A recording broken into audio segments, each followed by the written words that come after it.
Olá, estamos começando mais um programa Encontro Fraterno.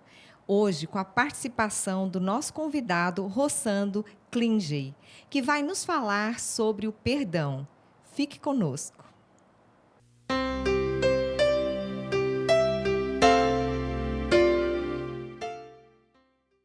Olá, estamos começando o nosso programa Encontro Fraterno com a presença aqui do Rossandro, que veio nos falar sobre perdão. Seja bem-vindo, Rossandro. Oi, Silvana, tudo em paz? É uma alegria ter você aqui. Rossandro, como é que a gente pode definir perdão? Perdão é um processo, não é uma coisa dada, uma coisa pronta. A primeira etapa do perdão implica em não revidar. Então, se você não provoca ao outro o mal do qual você foi vítima, você já iniciou um processo de perdão. E você interrompeu o clima de antagonismo, porque você não revidou. É óbvio que não basta parar por aí, porque o que Jesus nos propõe é que a gente avance no nosso desenvolvimento enquanto ser. Então, além de não revidar, eu preciso das outras etapas, e essas outras etapas, elas desinteressam a mim. Enquanto que revidar é provocar o mal ao outro, manter o ressentimento é provocar o mal a mim mesmo. Então, o perdão tem como objetivo me libertar do evento que aconteceu. Então, o que acontece? O evento em si, ele é traumático na hora. Então, alguém te bate, alguém te humilha, você sofreu algum tipo de abuso. Aquilo por si só já é um grande mal. Guardar aquilo é ampliar o tempo que o mal vai lhe afetar. O que Jesus quer nos dizer? É que o que fazem conosco, às vezes, não tem como ser evitado. Evitado faz parte da vida. Agora, como eu vou reagir ao que fazem comigo, é uma coisa que depende de mim, é uma escolha pessoal. Se eu vou continuar magoado, ou como o próprio nome diz, ressentido, sentindo novamente, é uma escolha que eu tenho. Então, nessas etapas subsequentes, a de não revidar, o que está em jogo é eu cuidar de mim. Eu não permitir que aquele mal-estar que aconteceu naquela época se perpetue em meu coração ao longo do tempo, provocando uma repetição da dor no evento do ressentimento. A gente acha que perdoar é mais difícil, mas quando você fala em manter esse ressentimento, também é uma forma de alimentar. Eu fico pensando assim, a gente acha que o perdão é tão difícil, mas e alimentar isso? Porque, na verdade, essa mágoa, ela nos consome uma energia, né? Uhum. Então, por que a gente acha que perdoar é mais difícil? É orgulho? É porque a gente acha que perdoar é desculpar o outro só. O objetivo do perdão é libertar-se. Porque muitas vezes, a gente sabe muito o que é perdoar, mas às vezes a gente não entende o que não é perdoar. Por exemplo, nem sempre perdoar significa obter o perdão do outro. Porque o perdão ele é unilateral. Eu que estou precisando perdoar, independente se a pessoa vai me querer perdoar ou não, porque eu não quero mais ficar preso àquele ressentimento. E eu não posso, na medida em que eu vou proporcionar ao outro o meu perdão, criar uma falsa expectativa de que ele vai ter que me perdoar também. No caso, quando duas pessoas erram. Então, eu vou fazer a minha parte. Se ele quiser continuar ressentido, e eu já sei como isso é ruim, vai passar a ser um problema que é dele, não mais meu, porque eu me libertei do evento. Perdoar também nem sempre é reconciliação. Porque às vezes eu perdoo alguém que não quer mais se reconciliar comigo. E eu tenho que entender isso.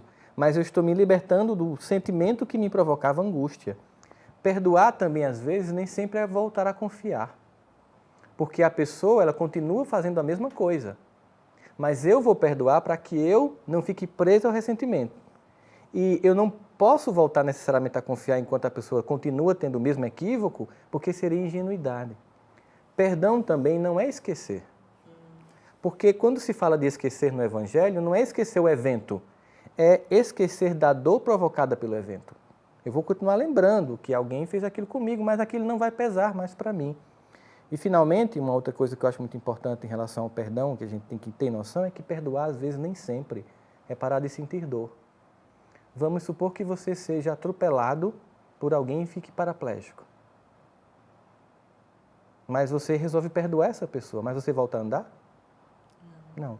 Você vai ter dificuldades de locomover, você vai sofrer preconceitos, você pode ter dificuldade de ter um relacionamento afetivo, então você vai continuar sentindo as dores provocadas por aquele incidente, ou aquele acidente. Mas você resolveu perdoar, mas você continua sentindo dor. Então, a gente tem que entender todas essas dinâmicas Porque, de fato, é um processo, um trabalho de construção constante na nossa vida. Essa questão que você me falou sobre aproximar-se da pessoa que muitas vezes nos feriu, existem casos que as pessoas não conseguem mais conviver. Até ela até fala, olha, eu perdoei, mas eu não consigo mais conviver porque muitas vezes a outra pessoa nos cobra que o convívio seja do mesmo jeito e parece que perdoou de verdade quando tem esse bloqueio, mas eu quero ter uma distância. Veja só, se você perdoou e a pessoa se modificou, e ela reconheceu e modificou a conduta, não tem por que não se reaproximar, certo? Se você não quer se reaproximar é porque você ainda não perdoou. Tanto que a presença dela lhe provoca dor, né? Então o perdão não foi concretizado. Agora, se você perdoou e sabe que a pessoa continua fazendo a mesma coisa equivocada e pode novamente lhe provocar um mal-estar, manter distância dessa pessoa é uma atitude de inteligência. Né? Eu não posso me aproximar de alguém que ainda é mau caráter, mas eu quero me distanciar da emoção do rancor. Mas eu não tenho condição de se aproximar de alguém que continua capaz de, a qualquer momento, me fazer todo o mal de novo. Isso aí é ingenuidade. Jesus manda a gente perdoar o inimigo, mas não é para morar com ele, obviamente. Né? Se ele se tornou alguém que se coloca na condição de um amigo, irmão, sim, eu além de perdoar, eu vou construir uma nova relação de confiança. E, às vezes, vamos imaginar um exemplo concreto de um perdão, por exemplo, uma traição afetiva. Então, quando você resolve ficar no casamento depois de uma traição e perdoou de fato, você está ficando porque você está colocando como condição o seguinte, eu estou me relacionando com você e não pelo que aconteceu, mas a partir do que nós podemos construir daqui para frente. Porque se você ficar preso ao acontecimento, você fica na relação, mas fica em mágoa, e isso é muito ruim. Então, quando você perdoa, você diz assim, não, eu vou te dar uma outra chance e você vai ter que reconquistar minha confiança, mas eu vou pautar a nossa vida a partir daqui para frente e o passado vai ficar lá. Né? Eu vou lembrar que aconteceu, a dor vai diminuir com o tempo e você vai voltar a provar para mim que é digno de minha confiança. Então, quer dizer que depende, né? Cada situação, cada pessoa. Por isso não tem receita de bolo com relação à vida, né, as emoções. Veja que Jesus ele conta parábolas porque elas vão ser interpretadas de acordo com a possibilidade de compreensão que eu tenho naquele momento. E muitas vezes um evento que na época representou para mim uma mágoa muito profunda, depois que eu amadureço e avalio, eu percebo que nem era algo, o outro não estava nem querendo me atingir, não queria nem me provocar o mal, apenas ele estava reagindo como ele reage com o mundo. Nós vamos agora para um breve intervalo e voltamos já. Fique conosco.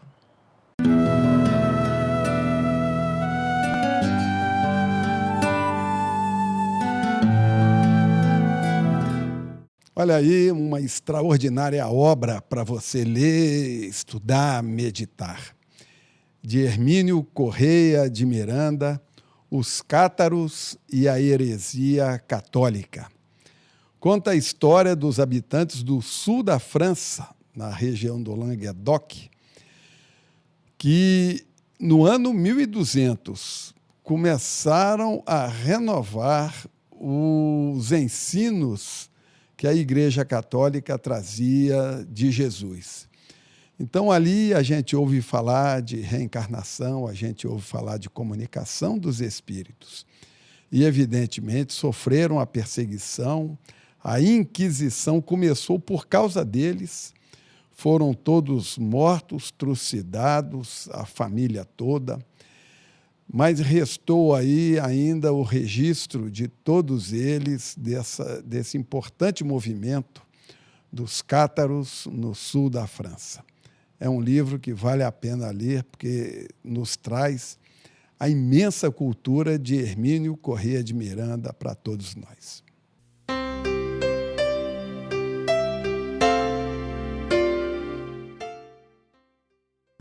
Conheça a Le Fé, livraria e editora da Federação Espírita do Estado de Goiás. Menores preços, obras selecionadas, conforto e garantia. Facilidade no pagamento, entrega a domicílio. Venha tomar um cafezinho com a gente.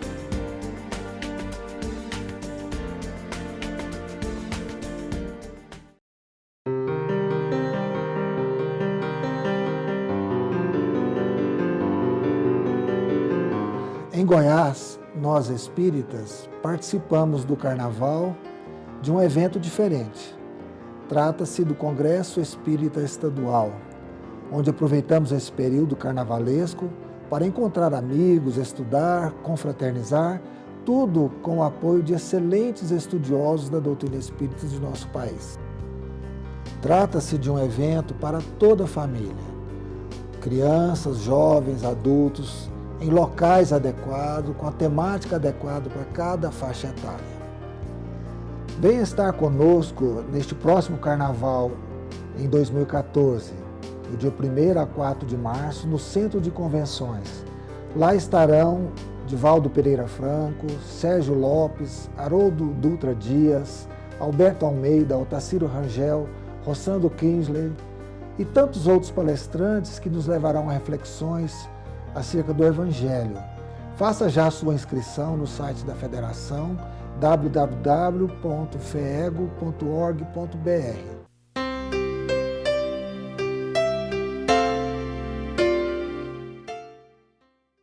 Voltamos agora com o nosso convidado, Rossando Kinsley, que está falando sobre perdão. E eu queria perguntar para o Rossandro, como é que é auto-perdoar? Esse é difícil. Porque, veja, às vezes, quando eu estou com raiva de alguém, né, eu posso dar um tempo, eu posso sair, ir no Flamboyant, dar uma passeada para ver se eu esqueço a cara daquela pessoa até eu respirar e voltar a ter contato com ela, mas eu não posso fazer isso comigo mesmo, né? Então, quando você não gosta de você amanhece o dia e tem que escovar o dente e olhar para sua cara. Você não dá um tempo de você mesmo. Por isso é o perdão mais urgente. Porque já que você convive com você tem que aprender a se perdoar. E o que é aprender a se perdoar? Geralmente, quando a gente não se perdoa, nós estamos partindo de um pressuposto de muita arrogância. É porque a gente se julga que tem que ser perfeito, que tem que ser o melhor, the best. The number one. E não é assim que funciona. Nós somos frágeis, nós temos nossas fragilidades, nós temos nossos defeitos. E o indivíduo que ele busca pautar a sua vida em equilíbrio, ele tem que reconhecer em si que há essa ambivalência psicológica, ou seja, há esses desníveis. Existem lados que avançaram e outros que não. Então eu preciso me aceitar como eu sou, não no sentido de eu me aceito porque eu sou assim, pronto, acabou. Não. Eu me aceito na condição de um constante aprimoramento. Quando a gente pega, por exemplo, uma das cartas que Paulo manda para os romanos, e tem um trecho que ele diz assim: quando eu quero fazer o bem, o mal está comigo, porque segundo a lei do meu entendimento, eu tenho prazer na lei de Deus, mas nos meus membros opera uma outra lei que me deixa debaixo da lei do pecado.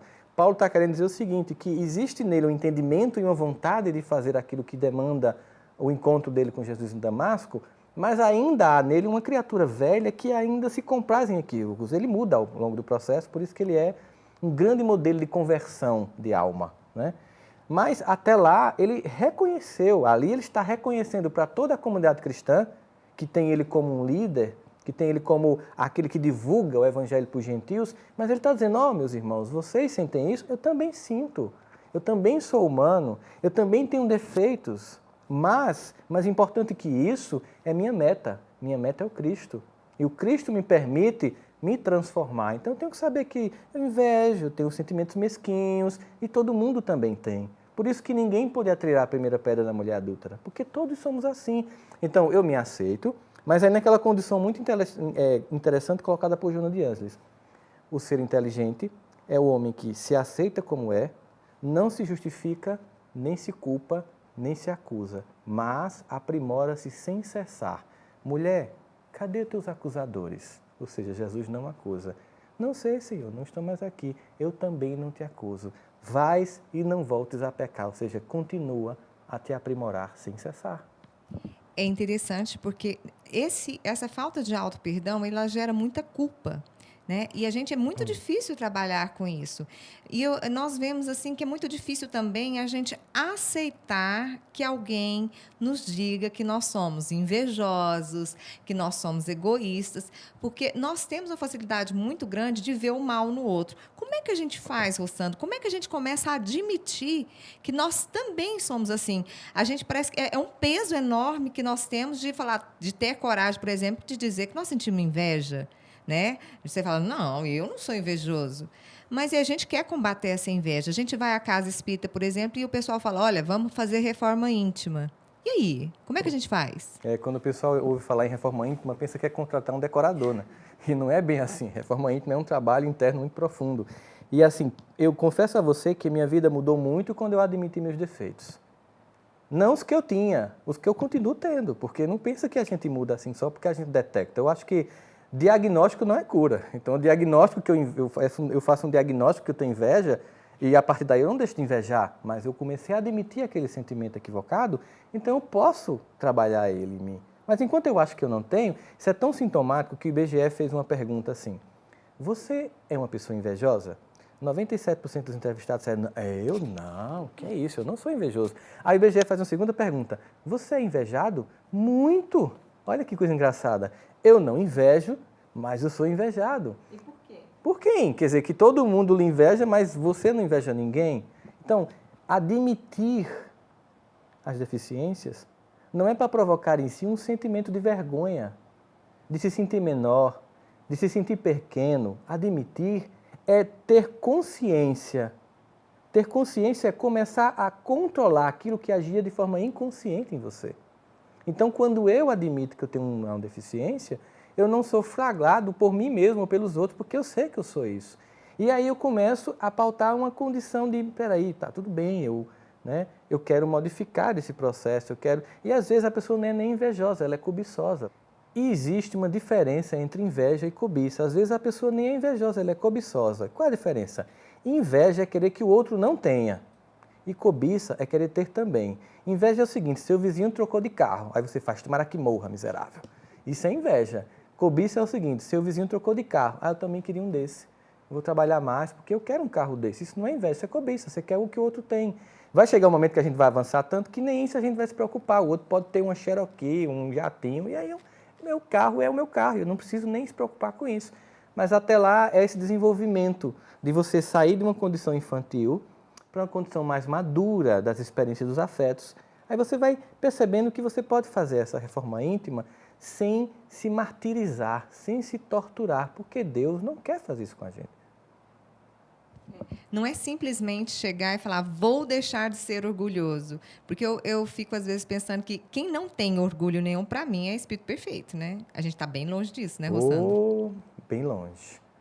Bom, e continuando a falar sobre auto-perdão, quando a gente comete uma falha contra alguém, a gente percebe, quer reparar, tenta reparar, pede desculpa e essa pessoa não nos quer mais por perto.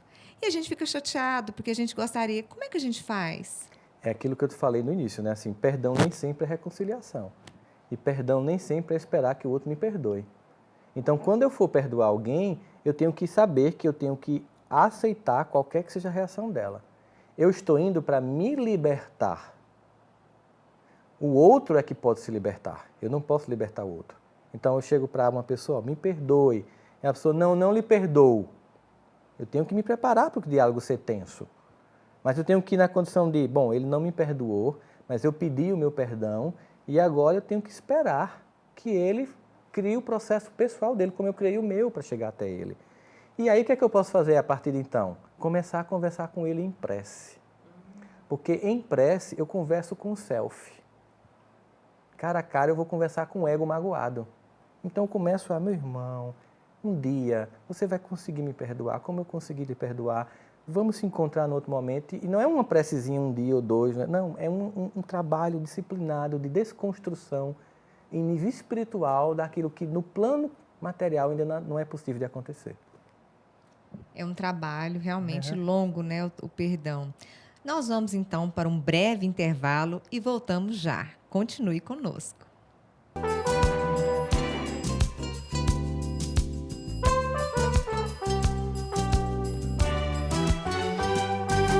Olá, você está no Tira Dúvidas do nosso Encontro Fraterno.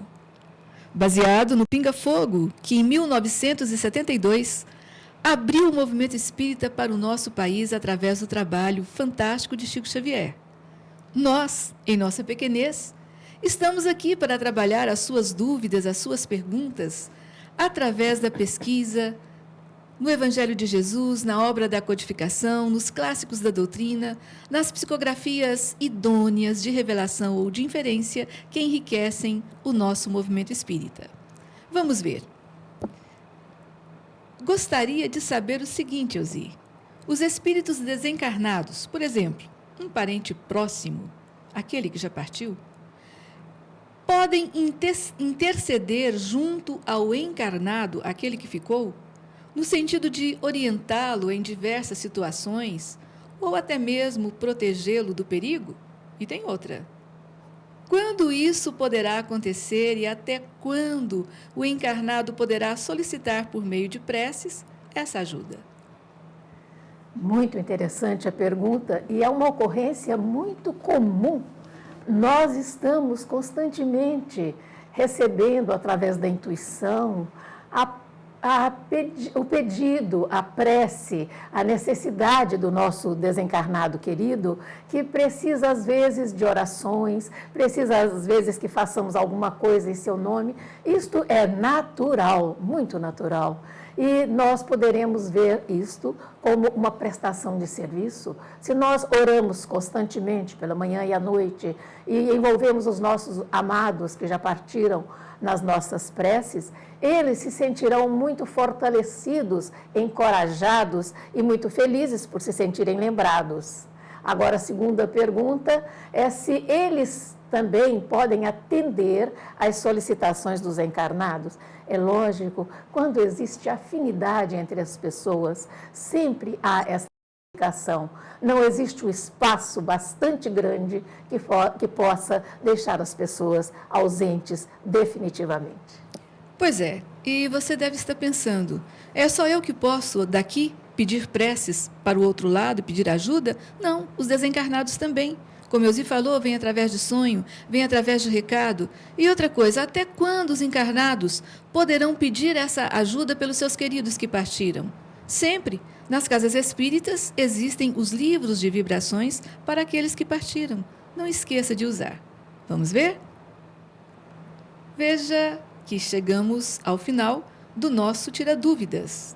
Você estará conosco usando o nosso e-mail tiraduvidas@feego.org.br. Até a próxima.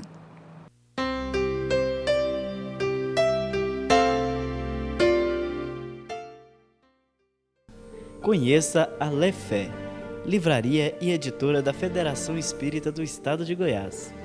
Menores preços, obras selecionadas, conforto e garantia. Facilidade no pagamento, entrega a domicílio. Venha tomar um cafezinho com a gente.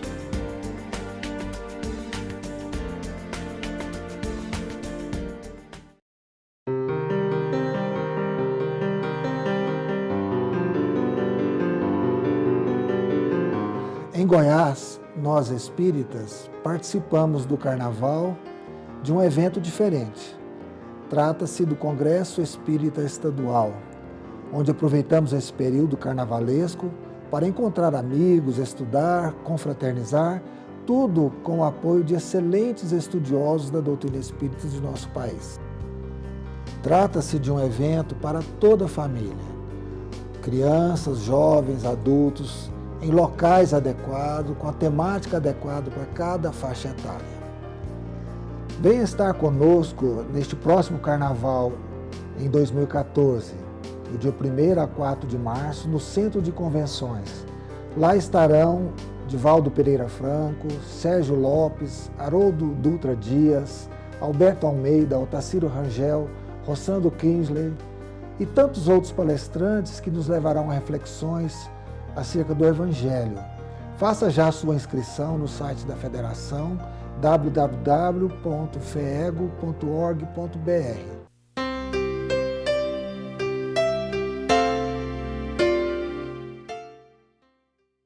Nós voltamos hoje com Rossandro para falar sobre perdão. Eu queria perguntar para ele, antes da gente ter que perdoar, como é que a gente faz para resolver os conflitos? Conflitos familiares, conflitos religiosos dentro da casa espírita, por exemplo. Como é que a gente faz? Fica aquele disse-me-disse, antes da gente magoar, Como é que a gente faz para não ter nem que perdoar, Tá. Ou nem que pedir perdão, né? nem que pedir perdão? Na medida em que a gente vai amadurecendo como ser, como criatura, a gente começa a desenvolver gentileza. O que é a gentileza? É a vontade de não machucar e, mais que isso, a vontade de provocar o bem no outro. Então, eu pauto minha vida numa preocupação de ser uma presença sempre alegre, sempre efusiva, sempre doce, porque eu quero provocar no outro o melhor. Bom, e essa questão da gente interpretar mal as coisas que são ditas, ainda acaba que a gente tem as nossas expectativas e nós ficamos frustrados. Eu queria saber, Rossandro, como é que a gente faz para resolver isso? Para resolver essas frustrações, esse nível de expectativa e essa questão desses conflitos, dessas frases malditas e mal entendidas. Verdade, Silvana, é que a gente é muito carente, né? Até a hora que enche, assim, de ficar sempre querendo que as pessoas nos papariquem, que a gente seja o centro das atenções, isso é muito infantil. E isso faz com que a gente interprete mal o que o outro diz. Às vezes o outro eu tenho que entender que mesmo que o outro tenha dito mesmo o que eu estou achando que ele disse, eu posso ou não comprar essa história para mim. Alguém pode dizer, você é burro. Tá, mas eu não me acho. Então, se você acha, o problema é seu. Também não vou ficar com raiva porque você me acha burro. Eu não tenho que lhe convencer, nem gastar o meu latim para que você ache que eu sou inteligente. Eu preciso me preservar do mal-estar que o outro está. Veja quando Jesus diz assim, você vai visitar uma cidade que ninguém recebe bem, você bata o pó da sandália. Ou seja, não leve esse mal com você. É um simples, você não tem que comprar esse mal-estar. Siga o caminho, não fique preso àquele evento. Continua, bate as alpercatas mesmo, deixa sair o pó. Quer dizer que aquilo ali é o outro que está contaminado, eu não vou me contaminar. Então, se a gente tem essa atitude de não ser pautado pelos outros, eu vou ter sempre que determinar como eu recebo. E se mesmo for uma agressão, eu posso não me sentir ofendido pelo outro. Se a gente trabalha mais essas carências, a gente diminui o conflito com as pessoas. Porque volta àquele ponto que eu falava antes. Na medida em que eu amadureço, eu procuro não que as pessoas venham a me servir. E aí a gente vai entender quando Jesus diz assim, eu não vim para ser servido, eu vim para servir. Esse é o objetivo. E falando em Jesus, a gente lembra que ele também foi criticado. Não era todo mundo que gostava dele. Às vezes nós temos uma obrigação que todo mundo nos ame e nos admire. Isso é falso. Não é real, né, Rossandro? Nós temos que aprender a trabalhar com isso. Nós temos que aceitar que tem pessoas que não gostam da gente. E isso não significa dizer que a gente vai ser infeliz. Porque não existe necessidade de unanimidade. Algumas pessoas gostam, outras não gostam. É normal assim. E eu não posso ficar infeliz porque alguém não gosta de mim. Isso é muita insegurança. Ninguém pode agradar a todos. É uma verdade inquestionável socialmente falando. Então, se concentre nas pessoas boas, né? Se concentre nas pessoas que lhe dão o melhor. E claro, que as pessoas que não gostam de você, elas têm uma virtude, elas contam seus defeitos que você não quer enxergar. Então, é preciso que elas existam, porque elas vão lá e catucam a tua ferida que ainda tem que ser cicatrizada. Lembrando que nós temos um evento, né, na época do Carnaval, no dia 1º a 4 de março. As inscrições do nosso Congresso Espírita Estadual podem ser feitas no site da FEEGO. E nós gostaríamos de saber, porque o Rossandro Klinger é um dos nossos convidados que vai nos brindar, né, com a sua palestra. Eu queria que ele falasse um pouquinho sobre o que ele vai falar. Vou fazer um convite. Um convite que, na verdade, foi Jesus quem fez. Jesus, ele escolheu muitos seguidores, escolheu muitos discípulos e, entre eles, apóstolos. E a minha palestra é a pergunta, quem quer ser um trabalhador do Cristo? Às vezes, quando a gente faz essa pergunta, muitas pessoas interpretam assim, mas é difícil seguir Jesus. Difícil é não seguir Jesus. Difícil é não estar do lado dele. Difícil é querer andar sozinho. Seguir Jesus é seguir o homem que diz assim, vinde a mim, vós que estáis cansados, que eu vos aliviarei. Porque meu fardo é suave e meu jugo é leve. E parece um convite de consolação, e mas não é tão simples, a gente deve sempre continuar o texto. Porque esse convite parece assim, estou aqui carregando a minha cruz que eu mesmo criei para mim, Jesus, vem aqui, pega, dá uma carona, encosta aqui em tu também. Ele continua e diz assim, aprendei de mim, que sou manso e pacífico do coração. Então, eu aprendo com ele a construir a minha leveza e a minha suavidade. Ele faz um convite. E ele ainda diz mais, ele não cria condições para que a gente siga ele. Ele diz, vem, filho, como estás? Então, ir para o Cristo como estamos, mas não para ficar como nós estamos. Ir para o Cristo como estamos, para com Ele e através dele e por Ele, nos transformarmos numa nova criatura. Ou como ele diz, um vaso novo, renovado em valores. Uma alma que passou por um processo de conversão. Conversão não é aderir a uma religião. Conversão é mudar a atitude. Por isso que Jesus, para nós, não é um objeto de culto. Jesus é o modelo de comportamento. Então, esse é o convite. Quem quer ser um trabalhador de Cristo? Eu? Eu quero. Com todos os meus defeitos, com todas as minhas dificuldades, eu não abro mão de seguir esse homem. Que coisa boa, né? Nós também queremos ser trabalhadores do Cristo e esperamos todos aqui para assistir o Roçando durante o Congresso. Nós agradecemos a sua presença, foi muito bom o nosso bate-papo, que a gente possa, em outra oportunidade, conversarmos de novo. Sempre bom vir aqui, sempre bom conversar com vocês, estou sempre à disposição. Falar de Jesus é sempre muito bom. Que bom. Nós contamos com vocês numa próxima oportunidade. Fique conosco.